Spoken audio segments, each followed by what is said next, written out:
En 1532, el más grande imperio de América del Sur cayó a manos de un grupo de españoles. O no fue así. En la década de los 60 surgió una nueva idea, que ésta se habría producido gracias al apoyo que brindaron varios grupos étnicos a los conquistadores. Uno de esos grupos fueron los huancas, quienes habrían formado una suerte de alianza hispano-huanca motivada por el profundo resentimiento que la nación huanca le tenía a los gobernantes cusqueños. ¿Realmente existió tal resentimiento? ¿Los huancas traicionaron al resto de pueblos andinos al realizar esta alianza? Mi nombre es Sergio Sáez y en este episodio hablaremos sobre la conquista inca del Valle del Mantaro y la alianza hispano-huanca que contribuyó a la caída de este imperio.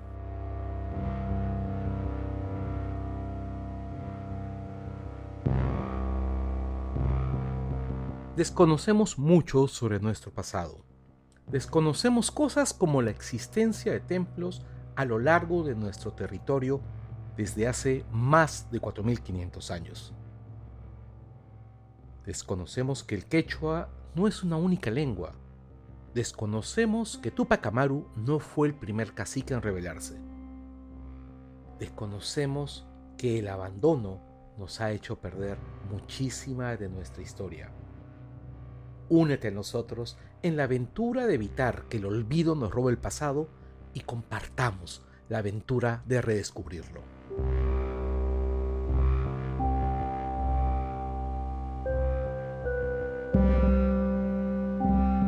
La idea de la alianza hispano-huanca se ha extendido por toda la historiografía local de la Sierra Central. ¿Y cómo no lo iba a ser si esta es una propuesta bastante atractiva? Con su trabajo, Valdemar Espinosa, el primero que la propuso, ayudó a crear una idea de nación que se justificaba en un pasado glorioso. Si bien esto no es realmente novedoso en la historia universal, tenemos muchos ejemplos de discursos políticos usados de esta manera, sí que lo fue en un Perú que casi siempre ha relegado papeles secundarios a todas las regiones que no son Lima. Pero antes de empezar, hagamos un repaso breve sobre esta región. Esta historia se centra en el Valle del Mantaro, río que nace en el lago Chinchaycocha, entre las fronteras de los departamentos de Junín y Pasco, y recorre de sur a norte el territorio peruano hasta que el valle se ensancha en las provincias de Jauja, Concepción, Huancayo y Chupaca. Sobre su historia ya hablamos en nuestro tercer episodio, así que solo mencionaré que la temática de la alianza hispano-huanca se centra en el periodo después de la presencia wari en el valle, a partir del año 1000. El conocimiento de la historia precolonial del Mantaro antes de los 60 era bastante reducido, teniéndose algunos reportes de profesores e investigadores locales. Y serán estos trabajos los que nos ayudarán a entender el nacimiento de la idea de nación huanca, la cual terminó derivando en la alianza hispano-huanca. Los intelectuales locales de inicios del siglo XX, como Eliseo Sanabria, Teogonio Ordaya, Clodoaldo Espinosa y Severo Cerrón, realizaron visitas y descripciones de los sitios arqueológicos más conocidos, como Huajlasmarca y Tunanmarca en la actual provincia de Jauja, y utilizaron términos como nación, tribu o federación para describir la organización social de esta sociedad. En estos casos, no se presentaba a los huancas como una sociedad unificada bajo un mismo gobernante, ni se hablaba de ciudades o capitales. A diferencia de sitios como Pachacamac o la misma ciudad del Cusco, los asentamientos del Mantaro mostraban construcciones más modestas, con sus viviendas de planta circular, de una habitación y construidas con piedra y barro.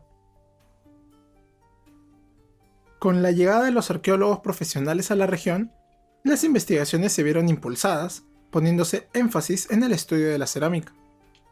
Como comentamos ya en nuestro episodio pasado, es acá que nace la cultura arqueológica de los huancas, definida a partir de la distribución del estilo Mantaro a lo largo de todo el valle. Se va gestando entonces la idea de una unidad cultural en toda la región, típica de la arqueología de esa época. y es allí que hace su aparición el trabajo de Valdemar Espinosa. En 1971 publica Los Huancas aliados de la conquista, 3 informaciones inéditas sobre la participación indígena en la conquista del Perú. Este es el trabajo que inaugura la historiografía sobre la nación huanca, publicada nuevamente y de forma parcial en su libro La destrucción del imperio de los incas. Y este trabajo tuvo un impacto importantísimo en la cultura popular de la región. A diferencia de las investigaciones arqueológicas, restringidas la mayoría de las veces a revistas y libros académicos y con un lenguaje más técnico, la obra de Espinosa era de carácter divulgativo. Escrita en un lenguaje sencillo, narra la historia épica del auge, caída y venganza de una gran nación andina que sería la antecedente inmediata de la actual población de Jauja y sobre todo de Huancayo. Esta narrativa quedó finalmente respaldada por las autoridades cuando se le encargó a Espinosa escribir la Enciclopedia Departamental de Junín, que terminó de institucionalizar la visión de este autor. Pues bien, ¿qué nos narra Espinosa en este trabajo? Y bueno, a continuación pasaré a citar varios pasajes de su texto para que quede clara su visión, para que quede clara su idea sobre la historia huanca. Empiezo. Con el nombre de huancas se conoció desde el periodo de los estados regionales y organizaciones tribales, 1460 después de Cristo, a un numeroso grupo étnico que tuvo su hábitat en los territorios de las actuales provincias de Jauja, La Concepción y Huancayo. Surgió al declinar el apogeo expansionista del horizonte Huari-Tiahuanacoide. Fue entonces cuando más de 70 ayllus lograron ser unificados políticamente por un caudillo cuyo nombre se ignora. Primero fue convertida en una gran nación, y luego en uno de los más poderosos reinos del mundo andino. La capital del reino huanca fue la gran ciudad de Siquiyapucara, actualmente conocida con el nombre de Tunanmarca, una ciudad fortificada.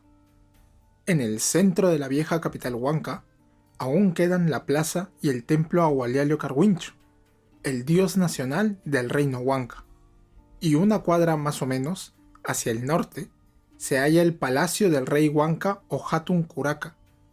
Tuvo un gran patio donde jugaron los numerosos hijos del rey y donde conversaron las 7 esposas del mismo. Cuando en 1460 Tupac Inca invadió el valle de Huancamayo en plan de conquista, Siquiapucara fue la última ciudad en rendirse al militarismo cusqueño. Viejos documentos, todavía inéditos, cuentan que los huancas de la capital del reino fueron vencidos por hambre y sed, ya que sus provisiones se agotaron.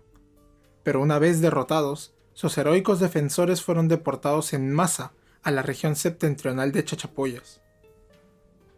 Hombres y mujeres salieron abandonando sus tierras y moradas, lanzando agudos alaridos de dolor y desesperación.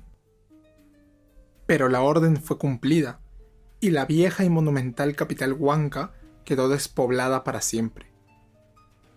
Los reyes huancas, como otros del área cultural andina, se rindieron al Cusco involuntariamente. Les dieron obediencia por miedo. Los Hatun Curacas perdieron, pues, con el advenimiento del Estado Inca, su poderío absoluto, porque por encima de ellos pusieron a los tocricos y a los tucuyricos, suplantación que engendró en ellos un profundo complejo de dependencia e inferioridad. Fueron hechos que acabaron creando un odio intenso contra los dominadores incaicos, rencor que, al momento de la llegada del invasor español, minó por completo el poderío del Cusco y vulneró la esencia más íntima de la política imperial. Como decía, un relato épico. Uno bastante detallado además. Las 7 esposas, los hijos jugando, y contradictorio, como el Hatun Curaca, que luego se transforma en los reyes huancas, en plural. El problema principal con este planteamiento es la nula mención a las fuentes utilizadas y el uso descuidado de conceptos como nación y ciudad. Es cierto que en la época que se planteó la existencia de una nación huanca pre-inca, los estudios sobre la Sierra Central estaban en pañales. Solo se contaba con un artículo de Ramiro Matos y con varias descripciones individuales de los sitios arqueológicos más extensos. Y aún así no había nada que nos indicara un gobierno unificado por casi medio milenio. Otro problema importante son las fuentes escritas. Si bien se ha planteado la existencia de escrituras o protoescrituras precoloniales, sobre lo que hablaremos en otro episodio, lo que con seguridad tenemos son sistemas de registro estatal, como los quipus. Lamentablemente, el periodo de transición colonial llevó a la pérdida de estos conocimientos, conservándose solo en algunas comunidades en donde siguieron evolucionando hasta ser completamente diferentes. Los quipus coloniales y republicanos no son copias idénticas de los quipus incas, por ejemplo. Entonces, ¿qué fuentes podemos utilizar? Los cronistas hispanos, mestizos e indígenas, por ejemplo, quienes nos brindan abundante información sobre la historia y costumbres de los diferentes pueblos andinos durante el siglo XVI. A ello le podemos sumar los relatos orales, que nos narran el ascenso del imperio y el contexto histórico de las demás regiones. Lamentablemente, ninguno de ellos registró la fundación de pueblos y ciudades, ni detalles de personajes específicos, como un caudillo unificador. Además, la memoria conservó una historia de enorme fragmentación política que no interesó demasiado a los cronistas, razón por la cual se fue perdiendo el recuerdo y nos quedamos con breves descripciones en las varias visitas realizadas a lo largo de casi 300 años de dominio hispano. En suma, las evidencias disponibles en ese momento no permitían plantear la existencia de uno o varios reinos, ni siquiera entrar en detalles como la ubicación exacta de templos o supuestos palacios. A lo mucho, la arqueología permitió identificar una misma cultura extendida en todo el Mantaro, a partir del registro de dos estilos cerámicos y una misma técnica constructiva, sin evidencias de clases sociales marcadas, ni palacios o templos. Ningún documento menciona la existencia de un caudillo unificador, de uno o de varios reyes huancas, ni el número de esposas e hijos de los curacas. Tunanmarca no tiene tampoco las características de una ciudad, ni se había descubierto templo alguno. Peor aún, las crónicas ya disponibles en la década de los 60 hablaban de dos grupos distintos, los Xauxas y los Huancas. El relato sobre la conquista inca también presenta muchos problemas, sobre todo porque hace bastante énfasis en un resentimiento presente en toda la población. Y esto tampoco aparece en ninguna crónica, y es más bien una extensión de la idea de una nación huanca sometida por fuerzas extranjeras. Esta visión maniquea se traslada luego a la conquista, en donde se convierte en una explicación bastante simplista sobre la caída del Tahuantinsuyo. Los hispanos ganan porque los resentidos pueblos no querían a los incas, traicionan a sus contemporáneos. Bueno, ya le hemos dedicado un episodio a la historia de Xauxas y Huancas previos a la conquista inca, así que no nos repetiremos. Pero sí es importante preguntarnos, ¿cómo fue esta conquista? ¿Y es realmente falsa toda la visión de una anexión violenta del territorio? Las crónicas no entran en detalles al hablar de la incursión inca al Valle del Mantaro, pero sí se menciona que la población se resistió. Sobre todo se menciona a los huancas como el grupo que se enfrentó y fue derrotado por los incas. Sin embargo, como ya sabemos, los huancas no fueron los únicos que habitaron el valle. Los Xauxas de los alrededores de Jauja también fueron anexados, pero las fuentes nos dicen muy poco de su historia. ¿Y qué nos dicen sobre esto las fuentes arqueológicas? Los investigadores del proyecto Alto Mantaro registraron grandes asentamientos Xauxa en las cimas de los cerros que a partir del siglo XIV fueron abandonados. Esto se produjo por la estrategia de control inca, que consistía en movilizar a la población a la parte baja de los valles, formando pueblos más pequeños. Todo este proceso sin duda debió impactar en la gente, sobre todo porque también se impuso el sistema de mitmas a los pobladores del valle. ¿Y qué son los mitmas? ¿De qué se trata? Pues bien, los mitmas eran los desplazados. Estaban conformados por un segmento de la población que era reasentada por los gobernantes cusqueños a una región completamente diferente. Esto se podía dar por motivos económicos, para explotar recursos escasos como las salinas, por ejemplo, motivos políticos, para desarticular poblaciones particularmente belicosas, como habría sido el caso de los huancas, o incluso religiosos, para colaborar con el culto de algunas huacas.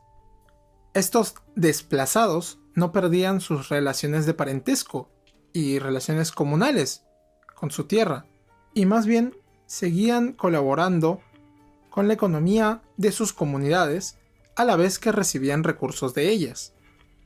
Pero no por eso debemos dejar de reconocer lo violenta que era esta institución. Esta migración forzada, en última instancia, vulneraba los sistemas de organización social de cada uno de los pueblos conquistados, y justamente este era también parte de los objetivos de los incas al crearla. A la vez que se reasentaba la población, los incas dividieron el territorio del valle en 3 parcialidades: Hatunxauxa, Lurinhuanca y Ananhuanca, que en conjunto formaban la Huanca Huamani, la provincia inca Huanca. Esta nueva administración centralizó aún más a los curacazgos xauxas y huancas. Como centro administrativo se instaló Hatunxauxa, la capital provincial erigida en una zona anteriormente deshabitada y que actualmente es el distrito de Sausa, en la provincia de Jauja. Hatunxauxa llegó a tener una extensión de entre 120 y 167 hectáreas, y una plaza central de cerca de 50 hectáreas, acogiendo en total entre 16.000 y 25.000 personas. La plaza contó con un ushnu, una plataforma escalonada desde la cual el inca dirigía las ceremonias religiosas y banquetes, y que es a la vez un símbolo del poderío estatal. Y en la ciudad se establecieron talleres de artesanos, siendo mencionados los orfebres por los primeros cronistas que vieron a la ciudad en funcionamiento. Lamentablemente, estas áreas de producción especializada no han podido ser identificadas debido a que el actual distrito de Sausa ha crecido sobre la ciudad inca.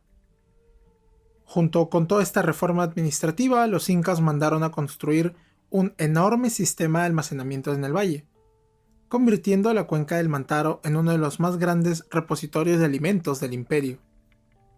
Cientos y cientos de colcas, como se les llama a los depósitos en quechua, fueron construidos en las cimas de los cerros que rodean el valle y que hasta ahora dominan gran parte del paisaje de la Sierra Central. Uno de los complejos más conocidos se instaló en el asentamiento de Arhuaturo, ubicado en la actual provincia de Chupaca. En este sitio se construyeron varias colcas circulares y rectangulares en la cima del Cerro Alargado, además de instalar construcciones incas como una enorme callanca.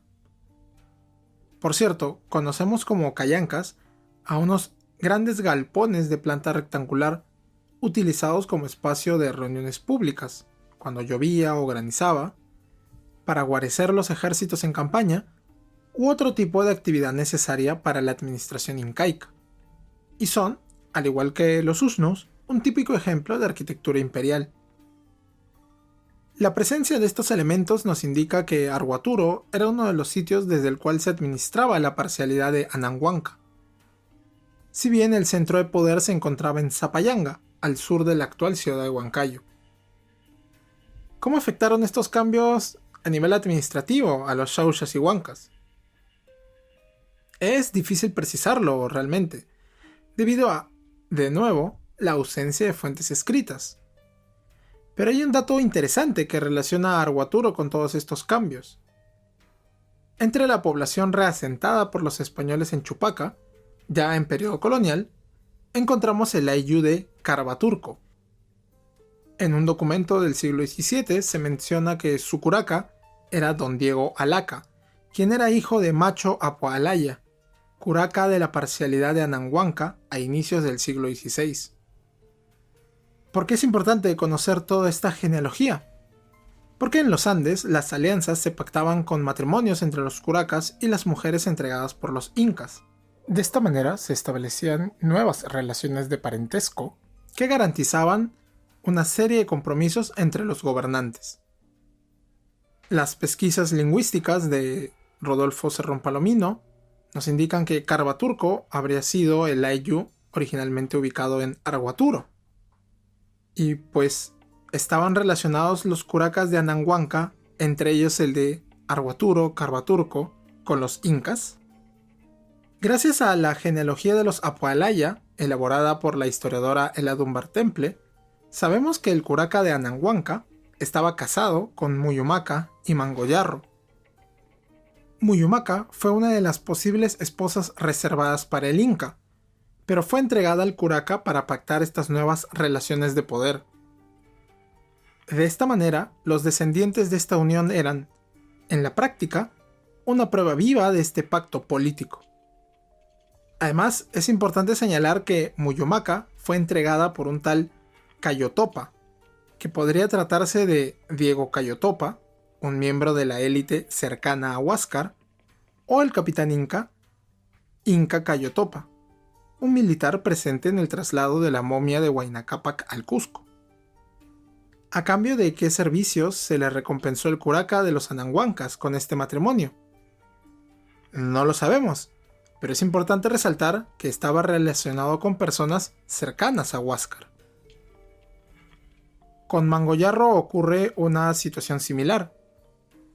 Nacida en el Cusco, fue entregada por Inga Inti Caxihualpa, quien sería un hijo de Huayna Cápac presente en Quito al momento de su muerte, o podría ser el mismo Huáscar, que a veces es llamado Titu Cusihualpa o Topa Cusihualpa, o incluso Inti Cusi Tupac Hualpa Yupanqui, también conocido como Toparpa, el Inca títere que nombraron los conquistadores luego de la ejecución de Atahualpa. ¿Qué nos dicen estos matrimonios entonces? Podemos ver que los curacas huancas no estaban peleados con los gobernantes cusqueños. Como toda élite intermedia, dentro de un aparato estatal, imperial, habían establecido una serie de relaciones de parentesco que les permitía ganar el favor de los gobernantes. Es por eso que no debemos considerar a incas y huancas como entidades monolíticas, con decisiones inalterables a lo largo del tiempo. Y a los xauyas tampoco, ojo, pues a finales del siglo XVI, un curaca de la parcialidad de Hatun Xauxa declaró que su abuelo se había casado con una hija del Inca. Cierta o no esta declaración, es una evidencia más de que las relaciones establecidas con los gobernantes cusqueños eran importantes para legitimar a los mismos curacas del Mantaro. Estos matrimonios, además, son también una evidencia importante para identificar con qué facción inca se alinearon los curacas del Mantaro.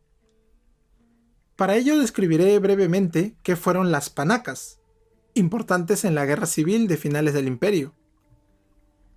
Cada vez que un inca ascendía como gobernante, fundaba su propia dinastía, la panaca, la cual era la encargada de administrar sus fondos privados y de mantener la memoria de las hazañas de cada inca luego de su muerte, así como de continuar con el culto de su cuerpo momificado.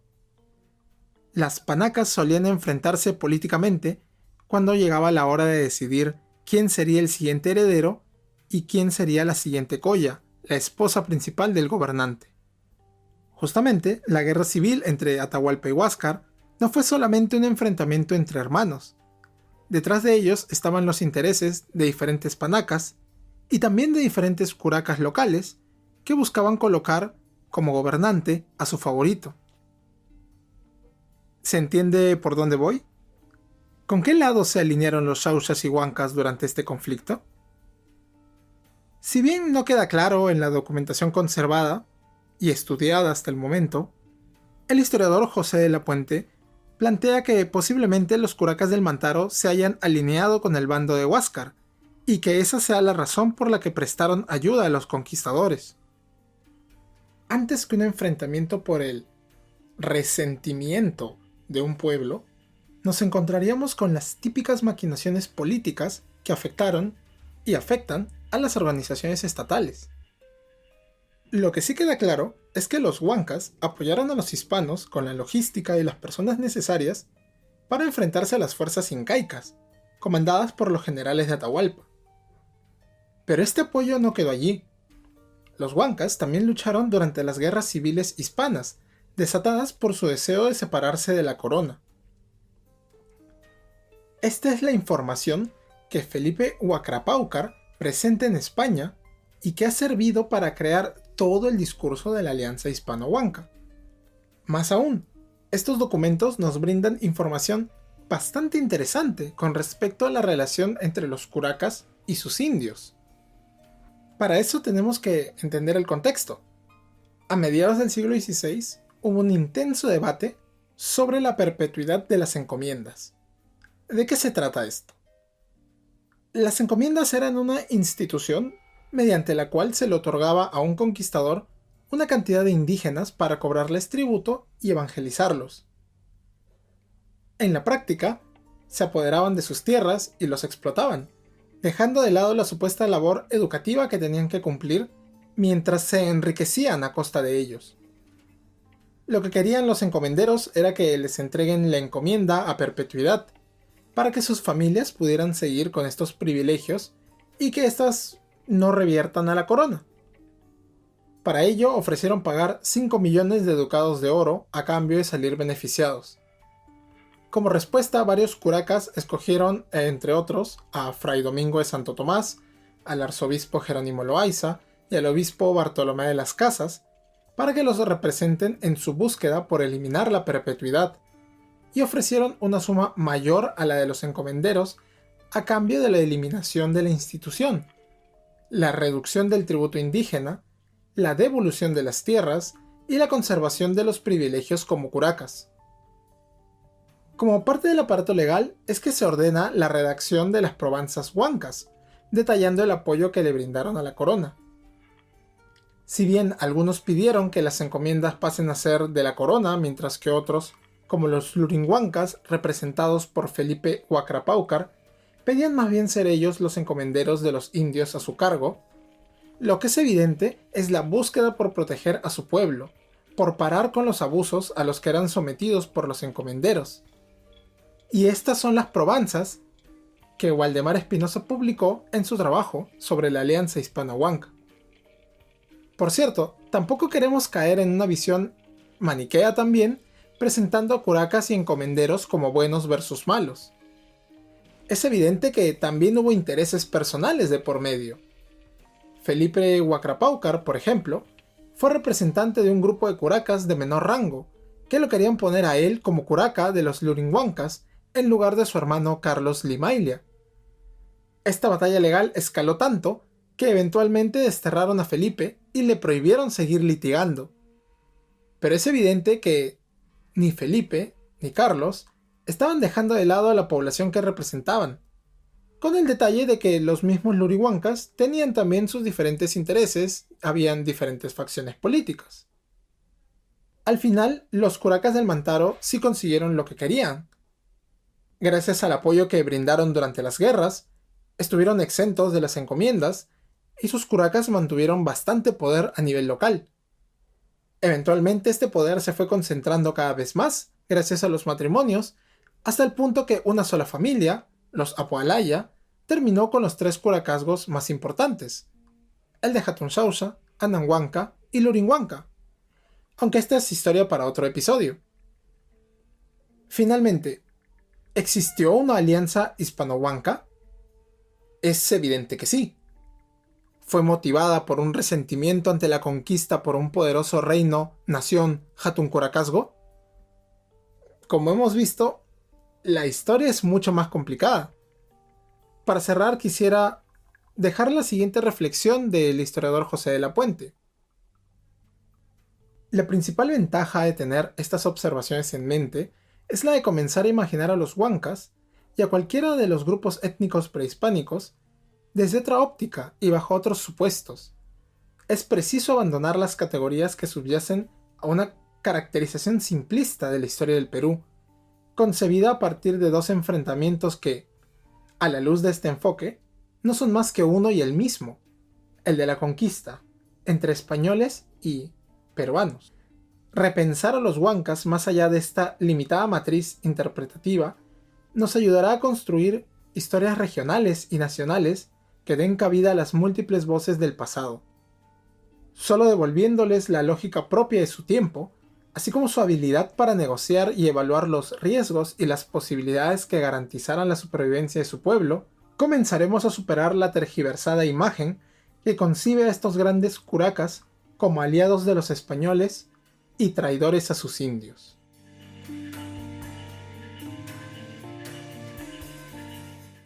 Eso ha sido todo por el capítulo de hoy. Como siempre, cualquier sugerencia para nuevos episodios, cualquier duda, comentario o crítica, nos la pueden hacer llegar. Escriban en la caja de comentarios, nos mandan algún mensaje por Twitter, en donde estamos como @más de 200 en números, o en el canal de YouTube. Si desean también pueden apoyarnos en Patreon. Patreon es una plataforma de mecenazgo segura y sencilla que permite apoyar a creadores de contenido, como nosotros en este caso. Los episodios seguirán saliendo de manera gratuita en todas las plataformas, en iVoox, en Spotify, en YouTube, y seguiremos haciendo algunos hilos cortos en Twitter. Pero si desean colaborar con este proyecto, esta es la opción que decidimos utilizar. Así que dense una vuelta por la página de Patreon buscando más de 200 podcasts de historia andina. Hay distintos niveles de apoyo desde $1 y pueden desuscribirse cuando deseen. Con su apoyo podremos desarrollar nuevo contenido. En este episodio queremos agradecer a Iván Villarreal y a Iosu Aramburu Mantovani, quienes se convirtieron en nuestros primeros Patreons. Muchas gracias. Ahora sí, la bibliografía. Primero, sobre la conquista inca del Mantaro, el mejor trabajo sigue siendo el libro de Terence Daltrey, El poder provincial en el Imperio Inca, que fue traducido por el Instituto de Estudios Peruanos y publicado en 2015, que lo pueden conseguir ahora en su local o comprarlo por internet. Lo recomiendo muchísimo, es una muy buena síntesis de todos los años del proyecto Alto Mantaro y que trata de manera resumida el inicio del periodo de desarrollos regionales tardíos, pero luego toda la estrategia de control inca de la región. Sobre la alianza hispano-huanca, pues a pesar de su importancia en el desarrollo de una identidad regional, el tema no ha sido muy trabajado, debido a que, como fue tomado casi como una verdad incuestionable, los artículos y libros escritos a partir de los 70s solamente repetían las tesis de Spinoza. Bueno, ¿qué pueden leer?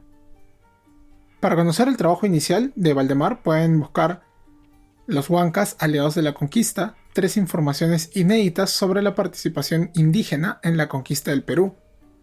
Este largo artículo salió publicado en los Anales Científicos de la Universidad del Centro del Perú. Si no encuentran este documento, pueden buscar La destrucción del imperio de los incas, la rivalidad política y señorial de los curacazgos andinos. Este libro sí está en todos lados y lo venden siempre en las ferias de libros viejos.